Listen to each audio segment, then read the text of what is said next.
Today is the feast of St. John Mary Vianney, who is the patron of parish priests all over the world. And even though the gospel text of today, taken from the Gospel of Matthew chapter 14 verses 22 to 36, is read on a regular weekday, it seems that the Lord has chosen this reading specifically to celebrate this feast, because the qualities which we will read about in these verses are the qualities which John Mary Vianney possessed. It is the miracle of the Lord walking on the water. The Lord has just fed 5,000 people with 5 loaves and 2 fish, and 12 baskets were gathered to indicate the abundance of the miracle when the Lord is present. And after feeding the 5,000, he wants to go away with his disciples. However, he goes to pray and tells his disciples to take the boat and make their way, and that he will join them. And the disciples leave in their boat, but are struggling. And the reason why they are struggling is because the Lord is not with them. And even in their struggle, the Lord comes to them. And when does the Lord come to them? Matthew says, he came to them at the 4th watch. The Roman watch was divided into 4 watches, and the last watch was 3 to 6 in the morning, 3 a.m. to 6 a.m. And this watch is a time when a person is really sleepy, when a person is fatigued, when a person is at his or her lowest.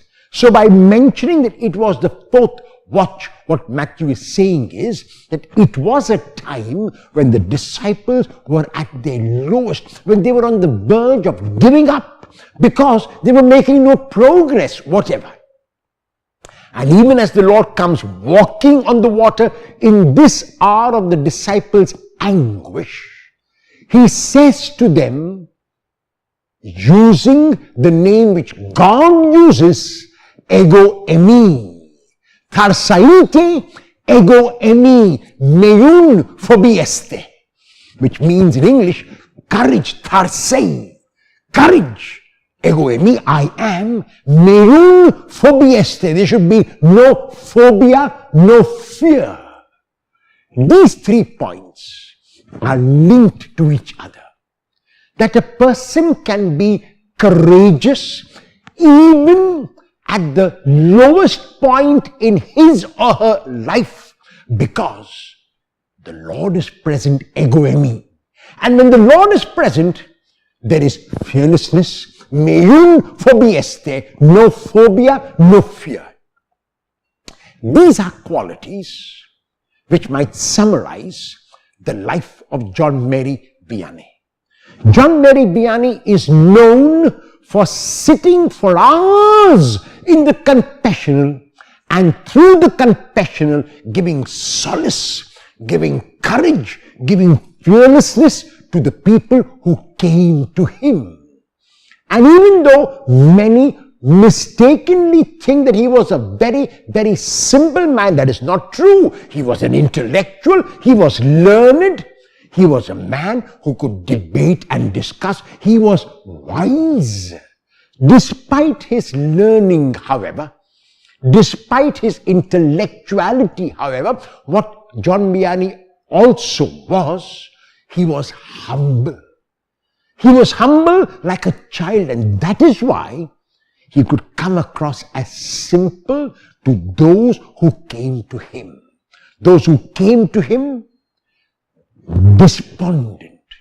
Those who came to him at the lowest point of their lives. Those who came to him when they had no one else to turn to, like the disciples in the boat at the lowest point of their life, in the watch, the 4th watch between 3 and 6. And Jesus comes to them And John Mary Vianney, in the form of Jesus, came to his people, and they went back fearless and courageous because John Mary Vianney gave them and communicated Jesus to them. So the revelation which Jesus makes to his disciples is of a God who comes to them at the weakest hour, who comes to them when they are despondent and dejected, and continues to tell them to have courage and not to be afraid. And even as they hear these words from the Lord and they see him from afar, Peter wants to show his bravado. And Peter says to the Lord, Lord, if it is you, he's testing the Lord. He does not believe. So already the asking is an indication that Peter does not really believe. He wants to try the Lord. He wants to test the Lord. He wants to tempt the Lord. And he says, if it is really you, bid me to come to you. And the Lord says, come. And the Lord says, come. And Peter steps out. Now Peter does two things when he steps out. The first is he leaves community. That is not the way he must be. He must not leave his community. He must take his brothers and sisters along with him. But he leaves his community. He wants them to be by themselves, and he wants to be alone. He wants to recognize the Lord. He wants to encounter the Lord on his own and not with his brothers in the boat. And so even as he steps out, the second thing that he does, he removes his gaze from the Lord and he puts it around him on the roaring sea. And even though he was an expert fisherman possibly and knew how to swim, he begins to sink. His ability to swim, his ability as a fisherman was of no consequence whatever in this situation which was difficult. So the leaving of community was Peter's first mistake. He could have encountered the Lord as the Lord came to them along with community. And the second mistake was that even as he leaves community, he removes his gaze from the Lord.